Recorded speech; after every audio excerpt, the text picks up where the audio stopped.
আজ যে মানুষটা প্রাণ দিয়েছে বাংলার ঊর্ধ্বমুখী কৃষ্ণচূড়ার তলায়, যেখানে আগুনের ফুলকির মতো এখানে ওখানে জ্বলছে অসংখ্য রক্তের ছাপ, সেখানে আমি কাঁদতে আসিনি। আজ আমি শোকে বিহ্বল নই, আজ আমি ক্রোধে উন্মত্ত নই, আজ আমি প্রতিজ্ঞায় অবিচল।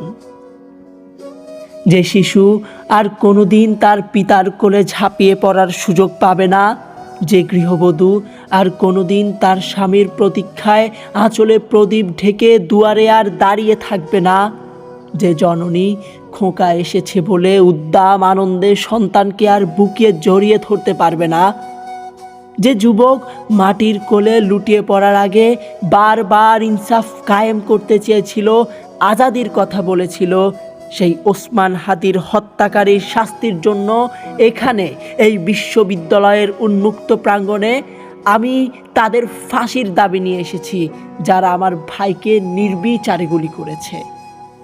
আজ এসেছি সেই ওসমান হাদির জন্য, যে প্রাণ দিয়েছে একটা দেশের মানুষের জন্য, মাতৃভূমির জন্য, বাংলার জন্য, যে প্রাণ দিয়েছে ওখানে একটি দেশের মহান সংস্কৃতির মর্যাদার জন্য, আলাওলের ঐতিহ্য, রবীন্দ্রনাথ, কায়কোবাদ, নজরুলের সাহিত্য ও কবিতার জন্য, যে প্রাণ দিয়েছে ভাটিয়ালি, বাউল, কীর্তন, গজল, নজরুলের খাঁটি সোনার চেয়েও খাঁটি আমার দেশের মাটি, এই দুই লাইনের জন্য।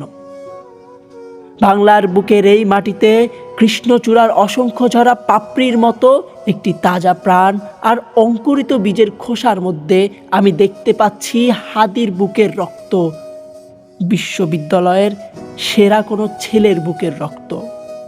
আমি দেখতে পাচ্ছি প্রতিটি রক্তকণা বাংলার সবুজ ঘাসের উপর আগুনের মতো জ্বলছে, জ্বলছে আর জ্বলছে, এক একটি হীরের টুকরোর মতো বাংলার সেরা একটি রত্ন, বেঁচে থাকলে যে হতো বাংলাদেশের সবচেয়ে মূল্যবান সম্পদ, যার মধ্যে লিঙ্কন, রলা, আরাগ, আইনস্টাইন আশ্রয় পেয়েছিল, যার মধ্যে আশ্রয় পেয়েছিল শতাব্দীর সভ্যতার সবচেয়ে প্রগতিশীল কয়েকটি মতবাদ। সেই একটি রত্ন যেখানে প্রাণ দিয়েছে, আমরা সেখানে কাঁদতে আসিনি। যারা ম্যাগাজিন ভর্তি গুলি নিয়ে এসেছিল ওখানে, যারা এসেছিল নির্দয়ভাবে হত্যা করার আদেশ নিয়ে, আমরা তাদের কাছে আজাদের আবেদন জানাতেও আসিনি। আজ আমরা এসেছি খুনি জালিমের ফাঁসির দাবি নিয়ে।